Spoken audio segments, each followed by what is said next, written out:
अस्सलाम वालेकुम ख़वातीन हज़रात, खुश आमदीद। प्रोग्राम है वॉक योर टॉक और मैं हूँ आपकी खिदमत में हाजिर डॉक्टर एजाज़ कुरैशी।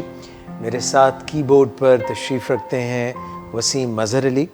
और वसीम साहब आज कोई गाना भी सुनाएंगे आप हमें? जी सर। मिस नादिया शेख जो हैं उनको हम मिस कर रहे हैं। और अब जब भी कोई छुट्टी करता है तो डर ये लगने लगता है कि कहीं उसको कोरोना ने ना पकड़ लिया हो।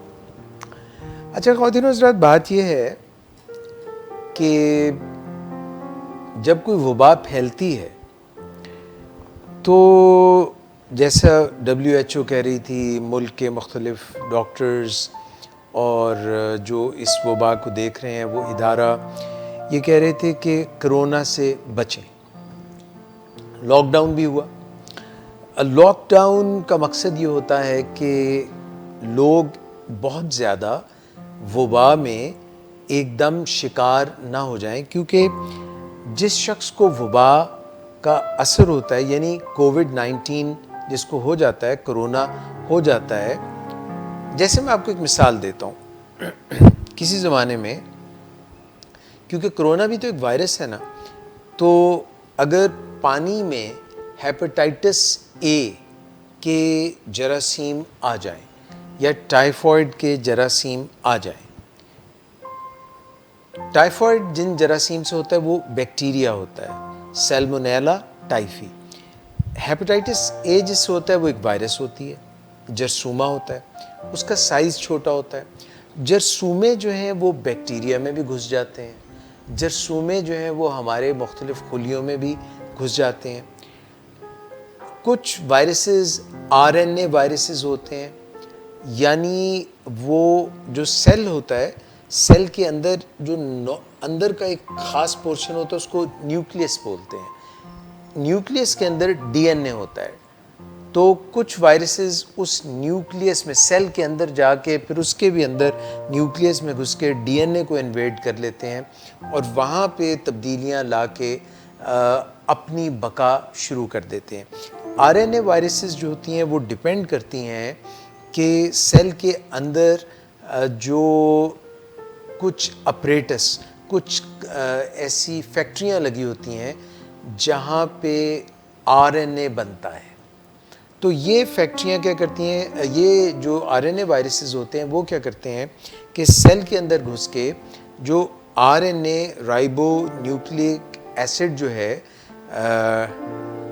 उसको अपने काम के लिए इस्तेमाल करने लग जाते हैं। यानी वो कहते हैं कि तुसी अपना काम छड़ दो, आप अपना काम सेल के अंदर छोड़ दें, जो इंसान की एनर्जी, इंसान की ज़िंदगी के लिए है, या वो अगर किसी जो ये वायरसेस होती हैं जानवरों को भी हो जाती हैं, तो वो उनका जो सेल के अंदर निज़ाम चल रहा होता है उसको सस्पेंड कर देती हैं, मुअत्तल कर देती हैं और उनको अपनी बका के लिए, अपनी रेप्लिकेशन के लिए, अपनी मल्टीप्लिकेशन के लिए इस्तेमाल करना शुरू कर देती हैं। तो हेपेटाइटिस ए वायरस हो या डेंगू वायरस हो या एड्स का वायरस हो, ये इसी तरह से करते हैं कि अपना काम चलाने लगते हैं और इंसान के सेल खुलिए मरने लग जाते हैं। जब वो ज़्यादा मरने लग जाते हैं तो इंसान को दर्दें शुरू हो जाती हैं, कमज़ोरी महसूस होने लग जाती है,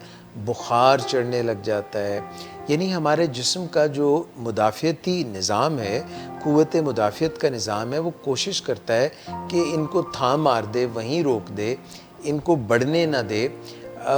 और कई दफ़ा ये जो निज़ाम है, जब गोलियां चलने लग जाती हैं तो ये इनडिस्क्रिमिनेट फायरिंग शुरू हो जाती है, यानी जो कोलेट्रल डैमेज है वो भी हो जाता है। यानी कि जिसको मारना है उसको भी गोली लगती है, यानी वायरसेस को या बैक्टीरिया को, और जो साथ हमारे सेल होते हैं उनको भी नुकसान पहुंचने लग जाता है, जिसकी वजह से गेहूं के साथ घुन भी पिसने लग जाता है।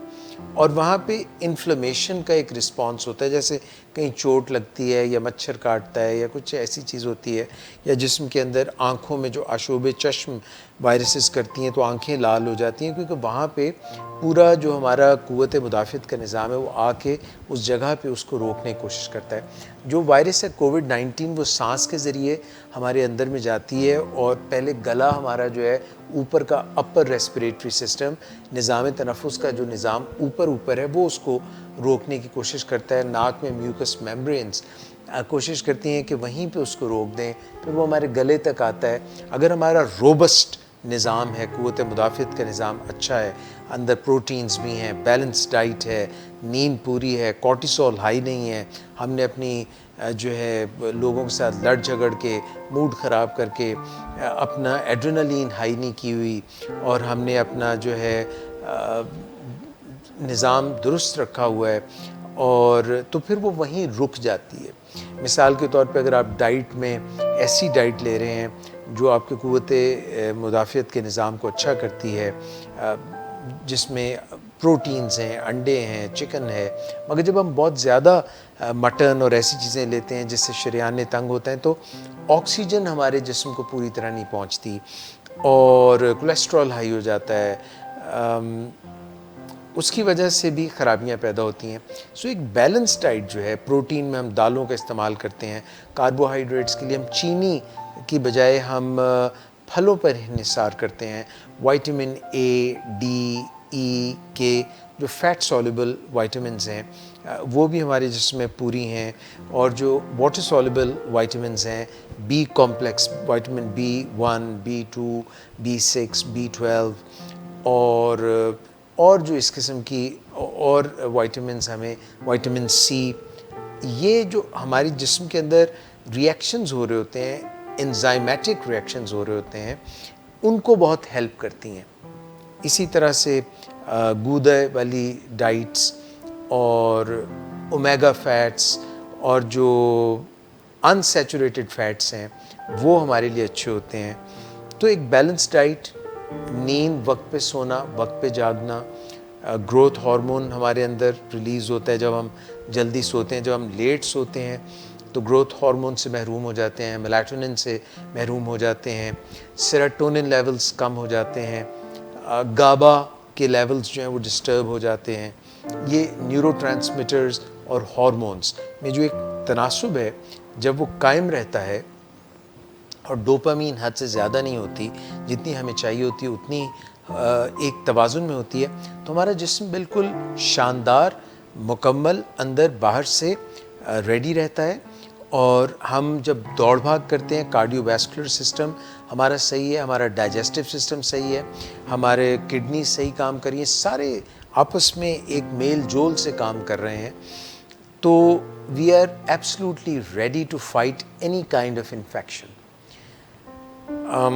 आम तौर पे हम गहरे सांस नहीं लेते, तो हमारा जो वाइटल कैपेसिटी है, हमारे जो फेफड़ों की कैपेसिटी है वो कम होती है, यानी थोड़ा सा काम जैसे कर रही है, मगर पूरा उनको खोलना और फिर गहरा सांस लेना, दिल का बंद होना और जब फैलना तो पूरा भर जाना, जिसको सिस्टली और डायस्टली कहते हैं, लुप ढुप की जो आवाज़ आती है, पूरा दिल भरता है, फिर एकदम झटके से बंद होता है, तो पूरे जिस्म में खून दौड़ता है और खून जो फासिद मादे हैं उनको लेकर वापस आता है, किडनीज़ और लिवर उनको निकाल देता है, और जो अच्छी चीज़ें हैं वो न्यूट्रिएंट्स, माइक्रो न्यूट्रिएंट्स जिनकी ज़रूरत है वो हमारे पाँव की पोरों तक, दिमाग की छोटी शरीयानों तक, हर जगह पे पहुंचा देता है। इसके लिए हमें कुछ वर्जिश, कुछ भाग दौड़ ऐसी करनी चाहिए, पानी ज़्यादा पीना चाहिए ताकि डिहाइड्रेशन ना हो।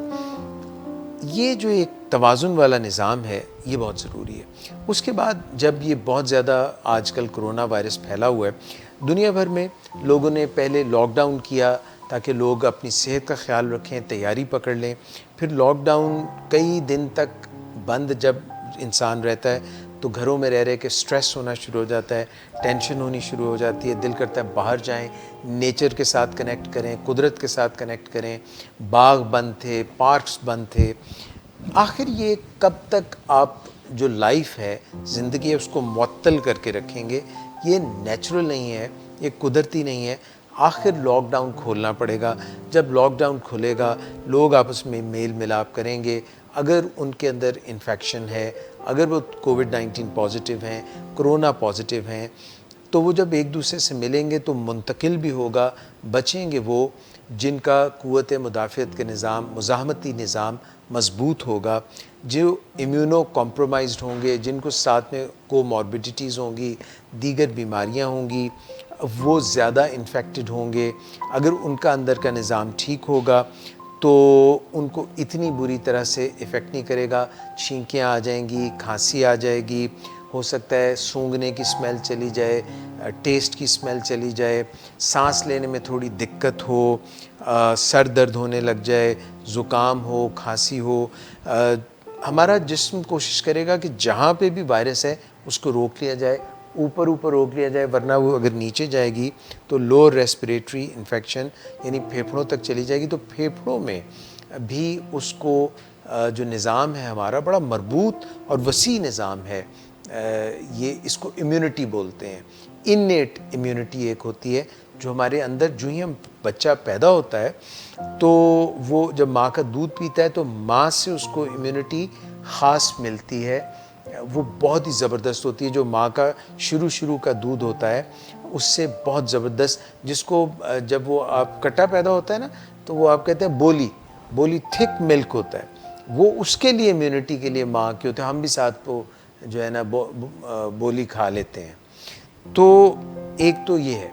दूसरा ये कि बच्चे जब खेलता है तो वो किसी चीज़ को टच करता है, मुंह में डालता है और उससे क़ुव्वत मुदाफ़ियत हमारी, थाइमस यहाँ पे ग्लैंड होता है, उससे हमारी क़ुव्वत मुदाफ़ियत का निज़ाम शुरू होता है। हमारी हड्डियों से ऐसे सेल्स बनते हैं जैसे रेड ब्लड सेल्स होते हैं, इस तरह वाइट ब्लड सेल्स भी बनते हैं। और थाइमस से हमारे इम्यूनोग्लोबुलिन्स बनती हैं, एंटीबॉडीज़ बनती हैं। ये सारा एक बहुत ही वसी निज़ाम है जो एक दूसरे से मिलकर काम करते हैं। जब कोई वैक्सीन हमें लगता है, जैसे मीज़ल मम्प्स रूबेला के MMR या हेपेटाइटिस बी के ख़िलाफ़ या इन्फ्लुएंज़ा वायरस के ख़िलाफ़, तो हमारी एक्वायर्ड इम्यूनिटी होती है कि वो जो इंजेक्शन लगता है वो वायरस ऐसी होती है जिसको अटेनुएटेड वायरस कहते हैं। वो ख़ुद से कुछ ख़राबी पैदा नहीं कर सकती, मगर उसकी शक्ल उस वायरस जैसी होती है जो ख़राबी पैदा करती है। तो जिस्म उसको देख के अपनी मेमोरी में, अपनी याददाश्त में रखते हैं कि अच्छा, अगर ये इस शक्ल का मुजरिम फिर कभी आया तो हम उसके ऊपर अटैक कर देंगे। तो वो सचमुच कभी आ जाए तो उस पर अटैक करते हैं। मगर ये जो है कोविड-19, इसका तो अभी कोई आया नहीं है, ऐसा कोई इंजेक्शन तो आया नहीं, वैक्सीनेशन तो आया नहीं। और जिन लोगों को हो जाता है और वो ठीक हो जाते हैं, भले चंगे हो जाते हैं, उनके अंदर, उनके खून में इम्यूनोग्लोबुलिन्स और प्लाज्मा में ऐसी ताकत आ जाती है कि अब वो लड़ सकती, फ़ौजें बन जाती हैं। कई यानी कि ऐसी फ़ौजें हज़ारों लाखों बन जाती हैं जो कि अब अगर उस चोर को यानी कोविड-19 को, कोरोना को देखें तो फ़ौरन उस पर हमला कर लेंगे। तो अब इस आदमी को दोबारा, वो जिसको एक दफ़ा इन्फेक्शन हो गया है, अगर उसने अपनी शक्ल बदल ना ली, क्योंकि अगर फिर थोड़ी सी शक्ल तिरछी टोपी वाले बन के आ गया, मूछें लगा ली, तो शायद पहचानने में थोड़ी सी गलती हो जाए। मगर इनको कहते हैं वायरस के स्ट्रेन बदल लेते हैं। ये भी बड़े बहरूपिये होते हैं, ये भी अपना थोड़ा रंग बदल लेते हैं। इसी तरह जो चाइना में वायरस आई वुहान में, वो ज़रा सी और तरह की थी। जो अमेरिका में आई उसके 3 स्ट्रेन्स थे, यानी थोड़ी मुख्तलिफ थी। तो जो एक शख्स में जिसको वायरस हुआ और उसके अंदर जो है फ़ौजें बन गई उसके ख़िलाफ़, तो अगर उसका प्लाज्मा ले लिया जाए और उसमें अगर खून जो है, जैसे A पॉजिटिव किसी का खून होता है, किसी का A negative, B positive, B negative, O positive, O negative, या AB पॉजिटिव, AB नेगेटिव, तो खून की अगर किस्म मिलती जुलती हो या सिर्फ अगर उसका प्लाज्मा फ़िल्ट्रेट ले लिया जाए तो वो दूसरे में मुंतकिल कर दिया जाए, तो वो जो फ़ौज इस शख्स में बनी हुई थी उस वायरस के ख़िलाफ़, वो दूसरे में जाके उसकी मददगार भी हो सकती है और वहाँ पे जो उसमें घुसा हुआ है घुसपैठिया टेररिस्ट वायरस, उसके ख़िलाफ़ भी काम करेगी। मगर ये भी अभी थोड़ा टाइम लगेगा। बेहतरीन ये है कि हम अपने खाने पीने का, अपने आराम का, अपने ताल्लुकात का और अपनी वर्जिश का, भागने दौड़ने का ख्याल रखें, एक मतवाज़िन लाइफस्टाइल अपनाएं, उससे बहुत फ़ायदे होंगे और उससे हमारे स्ट्रेस लेवल्स भी कम होंगे और हम बेहतर इक्विप्ड होंगे कोरोना वायरस से लड़ने के लिए। अब लॉकडाउन आखिरकार ज़्यादातर मुल्कों में खुल रहा है और जब ये खुल रहा है तो ज़ाहिर है जब एक दूसरे से लोग मिलेंगे तो एक से दूसरे को वायरस मुंतकिल हो सकता है। अगर उसमें सिम्टम्स हैं, अगर वो एक्टिव है उसके अंदर वायरस और वो खांसता है तो हवा में स्प्रे सा हो जाता है, 6 मीटर का फासला नहीं है तो दूसरे को छींक से वो जा सकता है, उसके अंदर जा सकता है। आपने किसी सरफेस पे उसने छींका, आपने भी उसको टच किया, फिर आपने हाथ मुंह को लगाया, आपको मुंतकिल हो गया। आखिर कितनी देर आप लॉकडाउन रखेंगे? सारे काम मुअत्तल हो जाते हैं, ज़िंदगी का कारोबार ठप हो जाता है। लोग रोज़ी रोटी कैसे कमाएं? एक से दूसरे का मुआश जुड़ा हुआ है तो आखिर उन्होंने घरों से निकलना है। पूरी एक जो मुल्क की सनत है और जो पूरी मईशत है उसका इन्हिसार लोगों के काम काज पे होता है। अब जब पाकिस्तान में भी लॉकडाउन खुला तो 5000 केसेस रोज़ाना तकरीबन हो रहे हैं, लाख से हम ऊपर हो गए हैं, मगर पूरी दुनिया में 70 लाख लोगों को कोरोना हो चुका है। उसमें लाख पाकिस्तान के भी अगर आ गए हैं तो आप ये नहीं कह सकते कि बाकी मुल्क, पाकिस्तान में हकूमती सतह पर सही निज़ाम नहीं था, सही वज़ा नहीं किया, सही वक्त पे लॉकडाउन नहीं किया, क्यों सही खोल दिया लॉकडाउन। तो बाकी किस मुल्क की आप मिसाल लेंगे? बाकी मुल्कों में भी तो या तो चाइना की तरह का लॉकडाउन हो कि बंदा मर रहा है तो मर जाए, मगर वो इस जगह से जहाँ पे वो वबा है वहाँ से बाहर नहीं जा सकता, घरों में रहे, हार्ट अटैक हो जाए, जो भी हो जाए, घर से नहीं निकल सकता। अब उस किस्म का अगर सख्त डंडा मार का लॉकडाउन करें तो भी लोगों को तकलीफ हो जाएगी। सो हल यही है कि आखिर लॉकडाउन लिफ्ट करें, लोग अपने मुंह पे मास्क लगाएं, हाथों को धोएं, सैनिटाइज करें, फासला रखें, खवे से खवा न चले। हमारे पाकिस्तान में ईद पर बहुत शॉपिंग हुई, लोग जो हैं वो दीवानावार बाज़ारों में आ गए। तो अब उसके ईद को 24 तारीख को ईद थी, 6-7 दिन वो और 8-15 दिन हो गए। तो ये 14-15 दिन या 10 दिन में अब वो जब निकले हैं लोग तो जिनको मिला, कोरोना हुआ, सिम्टम्स हुए, अब वो सामने तो आने लग गए हैं। ज़ाहिर है बड़े से बड़े ममालिक जो हैं उनका भी इतना वसी निज़ाम नहीं है हस्पतालों का कि वो इसको कंट्रोल कर सकते। अगर खुदा न खास्ता बात ICU तक पहुंच जाती है, किसी को सांस लेने में दिक्कत इतनी ज़्यादा हो रही है कि उसका ऑक्सीजन सैचुरेशन, उसके खून में ऑक्सीजन 96% से कम हो रही है, तो फिर सांस तो घुट घुट के आएगा, लेने में तकलीफ़ होगी और आप चले फिरेंगे तो सांस रुकेगा, वो क्या उसको कहते हैं, सांस लेने में दिक्कत होगी। तो फिर क्या करें? कुछ ये कोशिश कर सकते हैं कि ऐसे कैप्सूल्स, ऐसी दवाइयाँ लें जिनमें ये ज़्यादा फैल ना जाए, ज़्यादा हमारे जिस्म में बढ़ ना जाए। बॉडी का अपना जो निज़ाम है, जब वो किसी चीज़ को फाइट करता है तो कई दफ़ा ओवर रिएक्शन कर देता है। जैसे मैंने कहा ना कि गोलियां ज़्यादा चल जाती हैं तो 2-4 लोग इधर साइड पे भी फट्टर हो जाते हैं। तो एक हमारे जिस्म का निज़ाम जब बहुत ज़्यादा फेफड़ों में ये फैलने लग जाता है कोरोना वायरस, तो वहाँ पे खून जमने लग जाता है, इसको DIC बोलते हैं, डिसेमिनेटेड इंट्रावास्कुलर कोएगुलेशन। उसकी वजह से सांस लेने में और दिक्कत होती है। फिर जब बहुत ज़्यादा टूटते हैं सेल, तो सेल टूटने से वो अंदर ही तो गिर रहे होते हैं, तो वो बन जाता है, उसका क्या कहते हैं, स्पूटम बन जाता है, यानी जो खांसी आती है तो फिर बलगम बन जाता है। तो उसका तरीका यही है कि खांसी करें और वो बलगम बाहर निकालें, या नाक में अगर ज़ुकाम की कैफियत है तो उसको बाहर निकालें, ताकि आपकी जो एयरवे सिस्टम है, सांस का जो निज़ाम है, छोटी छोटी एल्व्यूलाई हैं और बड़ी जो सांस की पाइप्स हैं वो खाली हों और उनमें सांस सही निज़ाम तनफ़ुस चल सके। अगर DIC हो गया तो वो फिर बात बढ़ जाती है। और अब दिल तो मेरा भी ये करता है कि ये मैं पहन के आपसे बात करूं, आपको चेक करना पड़ेगा कि आप खांसते हैं तो सांस अगर रोकते हैं, सारा सिस्टम आपका कैसा चल रहा है। ख़ुद भी आप छींकें इंड्यूस कर सकते हैं ताकि कोई भी आलाइशें जो हैं वो सुबह सवेरे अकेली आप वॉशरूम में हो तो निकल जाएं। कई दफ़ा जिस्म का निज़ाम इतना रिएक्ट करता है इस बीमारी के ख़िलाफ़ कि एक इंटरल्यूकिन 6 साइटोकाइन स्टॉर्म आ जाता है और उससे फिर बहुत सारी प्रॉब्लम्स होती हैं। लोगों को ICUs में मुंतकिल होना पड़ता है या ऑक्सीजन लगानी पड़ती है। जब 94% से ऑक्सीजन कम हो जाए तो फिर वो अस्पताल तक जाना पड़ता है और कुछ लोग जिनका निज़ाम कमज़ोर होता है वो फिर जान की बाजी हार लेते हैं, मगर ऐसे बहुत ही कम लोग होते हैं। ये बातें करते करते जहन पे भी उसके असरात होते हैं और कई दफ़ा हमें सिम्टम्स भी आने लग जाते हैं और हम जो है उस तरह से खांसने भी लग जाते हैं। तो आपको ये भी देखना है कि जिस्म का टूटना और कमर में दर्द, टांगों में दर्द और सांस लेने में दिक्कत, खांसी, ये आपको सचमुच की हैं बुखार होना या आपने साइकोलॉजिकली आप वहम में पड़ गए हैं।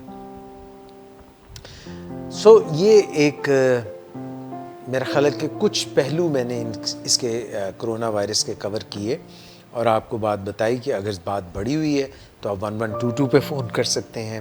आप अपने किसी को कह सकते हैं कि आपको कोविड-19 वार्ड में, कोरोना वार्ड में ले जाएं, या आप अपने आप को सेल्फ करंटीना, सेल्फ क्वारंटाइन में कर सकते हैं, आइसोलेट कर सकते हैं ताकि दूसरों तक ना पहुँचे बीमारी। ये चंद बातें थी, मगर अब ये बीमारी काफ़ी ज़्यादा फैली है। अमवात की शरह अभी भी अल्हम्दुलिल्लाह कम है, मगर जो फर्स्ट लाइन में हैं लोग, डॉक्टर्स हैं, नर्सेज हैं, ज़ाहिर है उनका एक्सपोजर ज़्यादा है, उनको जो विरुलेंस है, जो डोज है, क्वांटिटी है, मिकदार है वायरस की, वो भी ज़्यादा अंदर जा रही है, तो दे आर मोर इफ़ेक्टेड। उनको भी छोटी ड्यूटी करनी चाहिए, फिर गैप मिलना चाहिए ताकि वो रिलैक्स कर सकें, रिक्यूपरेट कर सकें। मगर हमारे मुल्क में डॉक्टर्स की भी कमी है, स्टाफ की भी कमी है, ट्रेंड स्टाफ की, और इक्विपमेंट की भी कमी है। तो आप ख़ुद अपना ख्याल रखें। इससे लड़ने का तरीका ये है कि right diet, right sleep, more water and good self hygiene और गुड लिविंग प्रैक्टिसेस। जो है हमारे मुल्क में धूप है, हम उसका इस्तेमाल ये कर सकते हैं कि अपने आप को बेजान एक्सपोज करें, हीट वेव से बचाएं, मगर इसका साथ में ये भी है कि कुछ ना कुछ टाइम कुदरत के साथ, नेचर के साथ गुजारें। यहाँ पर हम एक छोटी सी ब्रेक लेंगे। ब्रेक से जब पलट के आएंगे तो फिर हम एक और टॉपिक पे बात करेंगे, और वो टॉपिक ये होगा कि हम ज़िंदगी में जब मज़े के पीछे भागते हैं, हर वक्त इस चक्कर में, इस भेड़ चाल में रहते हैं कि मज़ा हासिल करना है, ज़िंदगी में लुत्फ़ होना चाहिए, तो उससे क्या नुकसान हो जाता है। राइट आफ्टर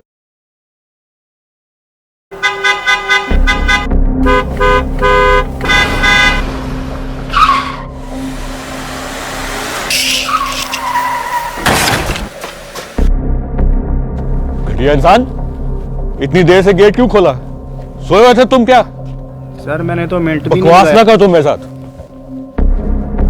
क्या कर रहे हैं आप?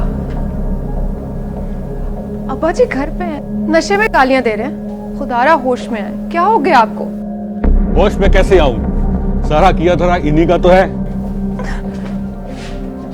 शराब नोशी की वजह किरदार की खराबी नहीं, मूड की खराबी है। शराब नोशी कभी भी नशे की बीमारी में बदल सकती है। नशे की बीमारी हर स्टेज पर काबिले इलाज है। मदद हासिल कीजिए, क्योंकि वो ऐसा नहीं करेगा। विलिंग वेज से मदद हासिल कीजिए, कहीं से भी मदद हासिल कीजिए, लेकिन फौरी मदद हासिल कीजिए। जिस मुआवजे के इंतजार में आपने बहुत देर कर दी, अब वो दस्तक दे रहा है। मदद हासिल कीजिए, मदद हासिल कीजिए, मदद हासिल कीजिए। खराबी नहीं, मूड की खराबी है। शराब नोशी कभी भी नशे की बीमारी में बदल सकती है। नशे की बीमारी हर स्टेज पर काबिले इलाज है। मदद हासिल कीजिए, क्योंकि वो ऐसा नहीं करेगा। विलिंग वेज से मदद हासिल कीजिए, कहीं से भी मदद हासिल कीजिए, लेकिन फौरी मदद हासिल कीजिए। जिस मुआवजे के इंतजार में आपने बहुत देर कर दी, अब वो दस्तक दे रहा है। मदद हासिल कीजिए, मदद हासिल कीजिए, मदद हासिल कीजिए। Welcome back. अच्छा जी वसीम साहब, होता ये है कि बच्चा जब छोटा सा होता है तो वो खूब नींद पूरी करता है, मगर जब वो बड़ा होता है तो क्योंकि रोशनियों का, चिरागां का, पहले तो मेला चिरागां होता था ना, तो वो साल में एक दफ़ा होता था। अब हर वक्त ही वो कहते हैं लाहौर में कि 7 दिन थे 7 मेले 8 मेले। 8 मेले आहो 7 दिन थे 8 मेले। ਕੰਮ ਕਰਾਂ ਕਿਹੜੇ ਵੇਲੇ हाँ, काम करा केड़े वेले। तो बच्चा जो है वो देखता है कि लोग रात को सो नहीं रहे वक्त पे जी। और बच्चे की नींद की ज़रूरियात भी ज़्यादा होती है। अच्छा, बच्चों को दूध पिलाते हैं, माँ खाम खा बदोबदी उसको कोका कोला का सिप लगवा देती है सिप भी कभी। लगवा देती है। शुरू में तो बड़ी बुरी सी शक्ल बनाता है, मगर बाद में ना उसको फिर मज़ा आता है, क्योंकि उसमें चीनी बड़ी होती है, उसमें कैफ़ीन भी होती है। पहले बच्चे जो हैं वो दूध बड़े मुश्किल से पीते हैं, तो वो ना उसमें दूध में थोड़ी चाय डाल देती है, उसमें कैफ़ीन होती है, साथ में चम्मच चीनी का भी डाल देती है। अब ये बड़ी मज़ा देती हैं चीज़ें, प्लेजर देती हैं। जब भी हमें किसी भी काम में मज़ा आता है, मसलन आप भूख लगी है, नॉर्मल भूख, और आप खाना खाते हैं तो आपके दिमाग में, मेरे दिमाग में, हम इंसानों के दिमाग में डोपामीन रिलीज़ होती है। डोपामीन एक ऐसी चीज़ है जो हमारा फोकस को भी बढ़ाती है, उसकी मेमोरी जो है ना, हमारी जो भी हम काम करते हैं, हमारे अंदर एक जगह होती है हिप्पोकैम्पस, वहाँ पे उसकी याददाश्त भी रह जाती है। एमिगडाला एक जज्बाती सी जगह होती है, लिम्बिक सिस्टम, ये आपस में ना, ये पूरे जैसे ऐसे आप वटा फेंकते हैं ना एक पत्थर, तो वो पॉन्ड में गिरता है तो रिपल्स आप गीने बनते हैं। इसी तरह से जो डोपामीन की हिट है, यानी जो डोपामीन रिलीज़ होती है, वो पूरे दिमाग में जो हमारा फ्रंटल लोब है उधर भी जाती है और मुख्तलिफ ये याद रह जाती है। तो बंदा कहता है यार मज़ा आया, ये काम मुझे दोबारा करना चाहिए। इसी तरह से करते करते हम जिन चीज़ों में थोड़ा सा मज़ा आता है उनको भूल के हम कहते हैं ज़्यादा मज़ा चाहिए, चॉकलेट खानी चाहिए, fun after fun, fun after fun. तो उसमें हमें फ़न आ जाता है कि कैसे हम अपना मज़ा जो है ना ज़्यादा करें। ज़्यादा करें। वाह। अब जिस बंदे को कई दिन से रोटी नहीं मिली प्रॉपर, उसको वो कहते हैं कि 1 और 1 क्या होता है? 11 नहीं, जिसको रोटी नहीं मिली वो कहते हैं 2 रोटियां। 2 उसका दिमाग उधर फंसा हुआ है ना, जी। क्योंकि ये सारा मसला है अपनी बका का और ज़िंदगी का। मगर जिसके पेट में रोटी है वो कहता है साथ में ना साग भी होना चाहिए, तो साग के ऊपर पनीर भी होना चाहिए और चिकन भी होना चाहिए और चिकन भी रोस्ट होना चाहिए, मुर्गे मुसल्लम होना चाहिए। सो हमारी जो ज़रूरत है वो आहिस्ता आहिस्ता ख्वाहिशों में बदलने लगती है और ज़रूरतें जो हैं वो तो फ़कीरों की भी पूरी हो जाती हैं, गदागरों की भी पूरी हो जाती हैं और ख्वाहिशें जो हैं वो बादशाहों की भी पूरी नहीं होती। जब भी कोई हम ख्वाहिश की तकमील करते हैं या अपनी ज़रूरत पूरी करते हैं, चाहे वो ज़हनी हो, चाहे वो जिस्मानी हो या किसी किस्म की भी हो, जो जिस चीज़ से भी हमें तस्कीन मिलती है, तो ये डोपामीन ज़रूर निकलती है। अब एक बच्चा है जिसने वीडियो गेम्स खेलनी है, उसको बड़ा मज़ा आया है और उसके अंदर डोपामीन काफ़ी रिलीज़ हुई है। अब वो दोपहर के वक्त अपनी माँ के पास आके कहता है कि माँ खाना दो। वो उसको रोटी देती है, साथ में दाल दे देती है, दाल माश दे देती है वो कहता है ये क्या है, ये मुझे भिंडी ये नहीं मुझे पसंद, उसको उसमें उतनी डोपामीन ही नहीं मिलती। और जो बर्गर है जिसके अंदर चीनी भी डाली थोड़ी सी हुई है, मैदा भी है और नमक भी है, इससे बड़ा मज़ा आता है, अंदर और भी है, फ्राइड चीज़ें हैं। तो junk food, video games, lot of dopamine, television, इसके रंग ऐसे ब्राइट कलर, स्क्रीन ब्राइट, आंखों से डोपामीन, स्मेल में उसकी ऐसी जो है ना वो देती है हमें एक डोपामीन सर्च, जो खाने की खुशबू है, और बिरयानी और ये वो। ऐसे में हम काम काज से भागते हैं, क्योंकि जब हमने कोई काम करना है, पढ़ाई करनी है, कुछ चीज़ याद करनी है, इसमें उतनी डोपामीन थोड़ी, इसमें तो ज़ोर लगता है। तो हमें तो हर वक्त डोपामीन की आदत पड़ गई है, और जब डोपामीन हमारे दिमाग में बहुत ज़्यादा बन जाती है तो जितनी पहले डोपामीन चाहिए थी कि मज़ा आए, अब उससे अगर उतनी ही मिलेगी तो मज़ा नहीं आएगा, टॉलरेंस डेवलप हो जाएगी। और कोई ऐसा काम चाहिए, ऐसी मिकदार चाहिए जो पहले से भी ज़्यादा हो। पहले से ज़्यादा हो, सो मिकदार बढ़ती जाती है, मज़ा कम होता जाता है। ओह, इसका मतलब ये ख्वातीन और हज़रात कि हमें ये ब्राइट लाइट्स, रात को जागना और फिर उसकी सारी रात खाना, और जो हमारा पूरा निज़ाम है उसको दरहम बरहम जब हम कर देते हैं तो लाइफ आहिस्ता आहिस्ता पूरी इसकी लपेट में आ जाती है। तो हमें काम काज टिका के मेहनत मुशक्क़त करके रिवॉर्ड तब हासिल करना चाहिए जो हमने मेहनत की हो, तो थोड़ा सा रिवॉर्ड भी जो है, थोड़ी सी डोपामीन भी है, हमें बहुत मज़ा दे देगी। ये ऐसी करेंसी है, ये ऐसी एक क्या उसको बोलते हैं, यानी ऐसी रुपया पैसा है जो हमें सोच समझ कर इस्तेमाल करना है, बेदरेग इसका इस्तेमाल नहीं करना।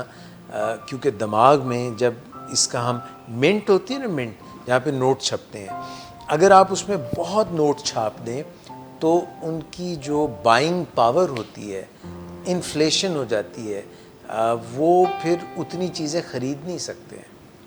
तो ये हमें सोच समझ कर इस्तेमाल करना चाहिए। ये थी एक बात जो मैं आपसे कहना चाह रहा था। और आज का प्रोग्राम ख़त्म करने से पहले और वसीम साहब से गाना सुनने से पहले मैं आपको 6 ऐसे ज़बरदस्त फ़ैसले जो आपको अपने लिए और बच्चों के लिए ख़ास तौर पे अपने प्यारों के लिए लेने चाहिए जिससे उनकी ज़िंदगी बने। पहली चीज़ तो ये है कि बच्चे को ये डिसिप्लिन, टाइम टेबल और ये प्रायोरिटी और ये समझ बूझ होनी चाहिए कि किन चीज़ों की अहमियत ज़िंदगी में ज़्यादा है और किन चीज़ों की अहमियत कम है। मिसाल के तौर पे तालीम हासिल करना तरबियत के साथ साथ बहुत अहम है। डिग्री के लिए नहीं, बल्कि हमें स्कूल ये बताता था, क्योंकि अब तो स्कूल बंद है ये कोरोना की वजह से, मगर एक घर में स्ट्रक्चर बनाने की ज़रूरत है। जैसे स्कूल में एक जाने का वक्त होता था, सुबह तैयार होने का वक्त होता था, नाश्ता करने का वक्त होता था, और नाश्ता करने के बाद डिसिप्लिन के तहत हम स्कूल पहुंचते थे, घंटी बजती थी, स्कूल का गेट बंद हो जाता था, फिर पहला पीरियड होता था, किसी ख़ास सब्जेक्ट का होता था, उसमें हमें एक डिसिप्लिन के साथ बैठना होता था, खामोशी से टीचर की बात सुननी होती थी, फिर एक रिसेस होती थी थोड़ी देर बाद जिसमें बच्चे आपस में इंटरेक्ट करते थे, फिर उसके बाद अगला पीरियड शुरू हो जाता था। ये जो एक निज़ाम है ज़िंदगी का, डिसिप्लिन का, तंजीम का, जो कायदे आज़म ने भी कहा, यकीन मुहकम, अमल पहम और तंजीम, ईमान, तयक्कुन, इन सब चीज़ों को हमें लेके चलना है। तो ये जो लोग भी अपनी कोई वोकेशन, अपना कोई हुनर हासिल नहीं करते हैं और कोई तालीम हासिल नहीं करते हैं, कोई डिसिप्लिन नहीं सीखते हैं, वो ज़िंदगी में बहुत मार खाते हैं, बहुत पीछे रह जाते हैं। तो पहली चीज़ ये है कि आप जिस भी सतह पर हैं, बच्चा है या अभी वो छोटा 4 साल का है या 6 साल का है, 8 साल का, तो उसको एक डिसिप्लिन में लगाएं। सोने, जागने, खाने पीने, पहनने ओढ़ने, इस चीज़ का डिसिप्लिन होना चाहिए। दूसरी चीज़, आपके जो दोस्त हैं, ख़ास तौर पे जब आप टीन एज में आते हैं, यानी अभी दिमाग पूरी तरह से डेवलप नहीं हुआ होता, मगर दिमाग तो 25 साल से 28-29 साल की उम्र तक जाके मुकम्मल तौर पर इस काबिल होता है कि वो सही डिसीजन ले।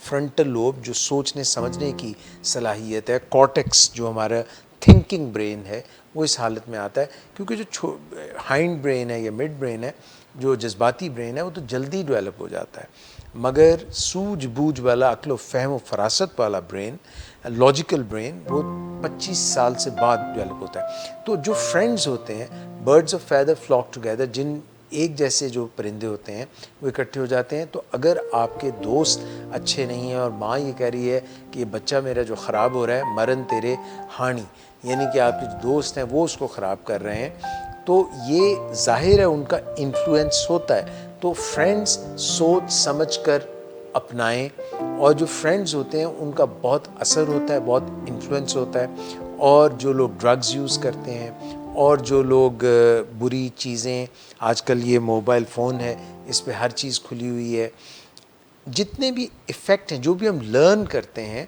माँ की दरसगाह के बाद, माँ की गोद और बाप की पिदरी शफ़क़त की दरसगाह के बाद, जो नेक्स्ट सबसे ज़्यादा इन्फ्लुएंस होता है वो फ्रेंड्स का होता है। तो फ्रेंड्स सोच समझ के बनाएं कि किन के साथ हम ज़्यादा टाइम स्पेंड करते हैं। थर्ड, पेरेंट्स के साथ ऐसा हमारा ताल्लुक़ होना चाहिए जिसमें दूरियां ना हो और हम खुल के बात कर सकें, और मोहब्बत हो और वायलेंस ना हो घर में, चिक चिक ना हो माँ बाप की तरफ से भी, और बच्चों से भी इज़्ज़त से एहतराम से बात करें। सिर्फ बच्चों का काम माँ बाप की इज़्ज़त एहतराम नहीं है, बल्कि वो छोटे से बच्चे कल को माँ बाप हैं। तो ये सिर्फ 15, 20, 25, 30 साल का फ़र्क है, उसके बाद वो भी पूरे बड़े इंसान होंगे। तो उनके साथ प्यार, मोहब्बत, कोई बात उनको समझ नहीं आ रही, डांट डपट नहीं, उनको स्नब नहीं करना, बल्कि उनसे गुफ्त शुनीद करना और उनकी बात समझना, उनके जज्बात को जानना, माँ बाप के साथ एक प्यार भरा, मोहब्बत भरा रिश्ता होना, ये इंतहाई ज़रूरी है।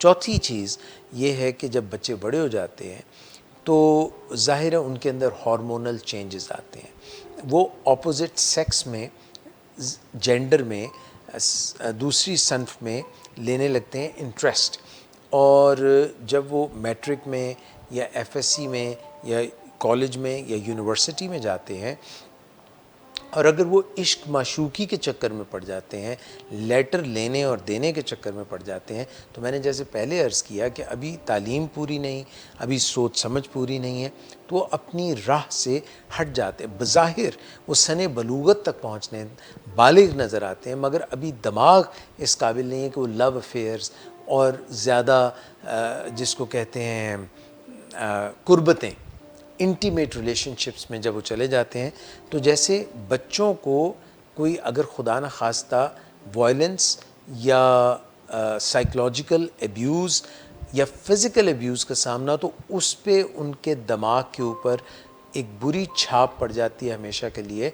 इसी तरह से जब टीनेजर्स या कॉलेज में 18-19 साल की उम्र में, 20 साल की उम्र में, जब ये सेक्सुअल रिलेशनशिप्स, डेटिंग और इन चीज़ों में चले जाते हैं, तो उनकी भी लाइफ आगे के लिए ख़राब होनी शुरू हो जाती है। सो हमें ये ख्याल करना चाहिए कि अपने बच्चों के साथ ताल्लुक़ ऐसा रखें कि उनको पेरेंटिंग जो है ये भी एक सब्जेक्ट होना चाहिए कि किस तरह से बच्चों की निगहदाश्त करनी है, कैसे उनके साथ, इसी तरह से मियाँ बीवी जो हैं उनको कैसे ज़िंदगी गुजारनी है, ये एक अलग सब्जेक्ट होना चाहिए।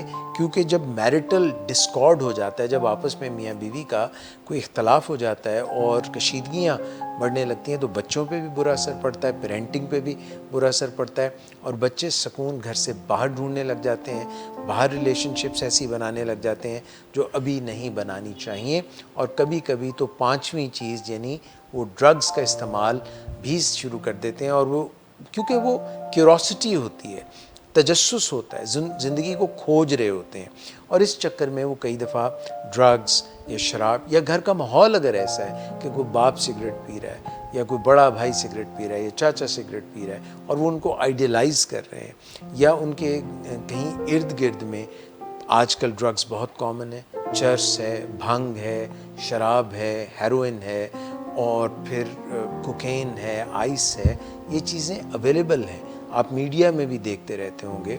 और बच्चे जब इनसे एक्सपेरिमेंट करते हैं, तो मैं जो अभी डोपामीन वाली बात प्रोग्राम में पहले कर रहा था कि जो डोपामीन हमें छोटी छोटी चीज़ों से मज़ा आता है, फिर ड्रग्स से ये बहुत ज़्यादा डोपामीन का ओवरफ्लो हो जाता है, और जो छोटी छोटी मज़े की चीज़ें हैं, जैसे किसी माँ ने हग कर लिया, जैसे किसी माँ ने उसको कोई चॉकलेट दे दी या कोई और छोटा सा रिवॉर्ड दे दिया, तो वो मज़ा ही नहीं आता, क्योंकि अब आदत पड़ चुकी होती है, इल्लत बन चुकी होती है कि बहुत कोई ख़ास चीज़ हो जिसमें डोपामीन बहुत ज़्यादा रिलीज़ होती है, जैसे ड्रग्स।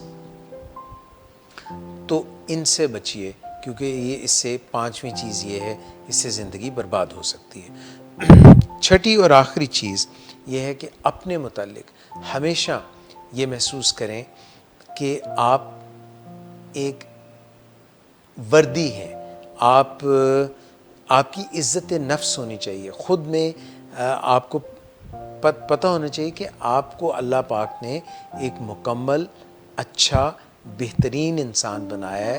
रंग से, शक्ल से ज़्यादा अहम है कि आपकी सोच कैसी है। सो अपनी इज़्ज़त नफ्स पर, ख़ुद तौक़ीरी पर, अपने मुतालिक अच्छा फ़ील करना, दूसरों को क्रिटिसाइज़ ना करना, सेल्फ़ क्रिटिसिज़म से परहेज़ करना, और अच्छे ताल्लुकात बना के रखना, ये जो है बहुत ज़रूरी चीज़ें हैं। तो ये जो 6 चीज़ें मैंने आपसे डिस्कस की हैं, यानी तालीम आपकी, आपके दोस्त, आपका स्कूल, आपके पेरेंट्स, आपके जो ताल्लुकात हैं सनफ़ नाजुक से या दूसरी सनफ़ से, और आप जो ड्रग्स यूज़ ना करें, और अपने मुतालिक हमेशा अच्छा महसूस करें, ताकि आपकी ज़िंदगी जो है वो एक मरबूत, बेहतरीन हो, और आपके पास एक पर्पज़, एक मकसद होना चाहिए ज़िंदगी गुजारने का। और वो पर्पज़ और मकसद सिर्फ़ ये नहीं है कि आपके पास बहुत माल व दौलत हो, क्योंकि जब हम कंपैरिजन्स करने लग जाते हैं, दूसरों के साथ मवाजना करने लग जाते हैं, तो फिर काम बहुत ख़राब हो जाता है, बहुत गड़बड़ घोटाला हो जाता है। हमें अपने कल से अपने आज को बेहतर बनाना है, और अपने आने वाले कल को बेहतर बनाना है, और उसके लिए बेहतरीन है कि आप मेडिटेट करें, फोकस करें, और ग्रेटिट्यूड में रहें, अल्लाह की नेमतों के शुक्रगुज़ार हों, लोगों को मुआफ़ करें, और बहुत ज़्यादा हाई एक्सपेक्टेशंस अपने आप से ना लगाएं, बल्कि थोड़ा थोड़ा करके अपने आप को बेहतर बनाते जाएं। तो एक दिन आप उस जगह पे पहुंच जाएंगे, जैसे इंसान इर्तिका की मनाजिल तय करके यहाँ तक पहुँचा है, और आगे भी हम पहुँच सकते हैं। बेहतर से बेहतर है, खूब से खूब तर की तलाश, मगर खूब तर कहाँ। सो ये खूब तर आज में छुपा है, और आज की बेस्ट प्रैक्टिसेस में छुपा है। और जब आपकी आदतें अच्छी होती हैं, तो फिर उनके जो नताइज निकलते हैं, कॉन्सिक्वेंसेस निकलते हैं, वो भी अच्छे होते हैं। आज के लिए बस इतना ही। और अब मैं वसीम साहब से ये रिक्वेस्ट करूँगा कि हमें जाते जाते कोई अच्छा सा, कौन सा गाने, कुछ बोल बताएं। सर आज गाना अपना है, आवाज़ें कहाँ है दुनिया मेरी जवां। तो ये दुनिया तो जवान रखनी चाहिए, और एक दूसरे के साथ आवाज़ से आवाज़ मिलाते रहना चाहिए, कि इंसान जो है वो कहते हैं कल्ला ते रुख भी ना होवे। इंसान जो है वो एक सोशल एनिमल है, हमें मिल के रहना चाहिए। ख़वातीन और हज़रात, आज के प्रोग्राम से डॉक्टर एजाज़ कुरैशी को इजाज़त दीजिएगा, और आपकी फ़ीडबैक का इंतज़ार रहेगा। Lastly I will request Wasim Mazhar Ali to play this song. Thank you very much. अल्लाह हाफ़िज़ फॉर नाउ।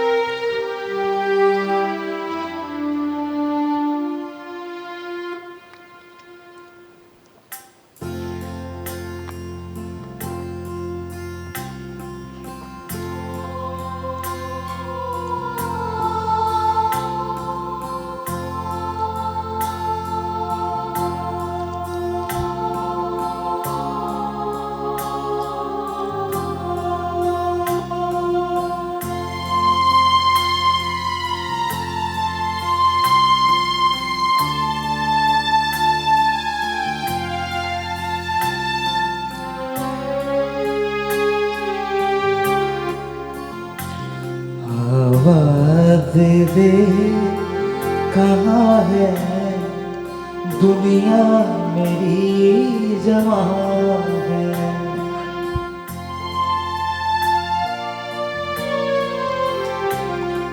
आवाज़ दे कहाँ है दुनिया मेरी जवां है। आबाद मेरे दिल में उम्मीद का जहां है। ऐसे में तू कहाँ है। आवाज़ दे कहाँ है।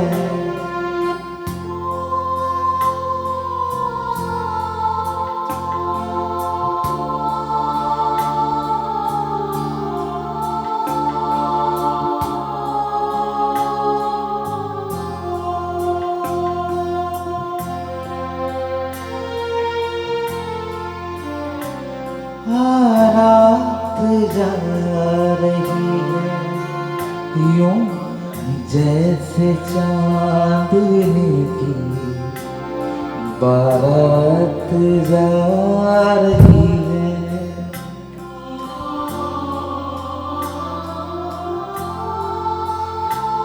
रात जा रही है यूं जैसे चांदनी की बारात जा रही है। चलने को अब फलक पे तारों का कारवां है। चलने को अब फलक पे तारों का कारवां है। ऐसे में तू कहाँ है दुनिया मेरी जवां है। आवाज़ दे कहाँ है दुनिया मेरी जवां है।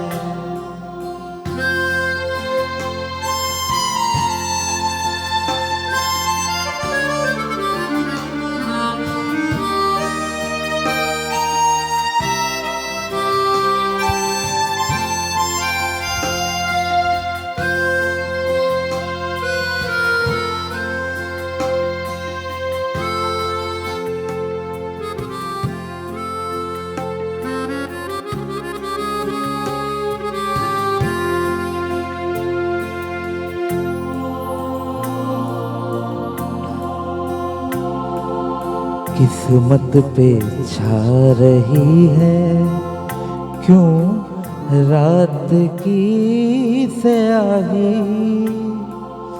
किस्मत पे छा रही है क्यों रात की स्याही। वीरा है मेरी नींदें तारों से ले गवाही। बर्बाद मैं यहाँ हूँ आबाद तू कहाँ है। बर्बाद मैं यहाँ हूँ आबाद तू कहाँ है। बेदर्द आसमां है दुनिया मेरी जवां है। आवाज़ दे कहाँ है दुनिया मेरी जवां है। आबाद मेरे दिल का उम्मीद का जहां है। ऐसे में तू कहाँ है। ऐसे में तू कहाँ है। Thank you.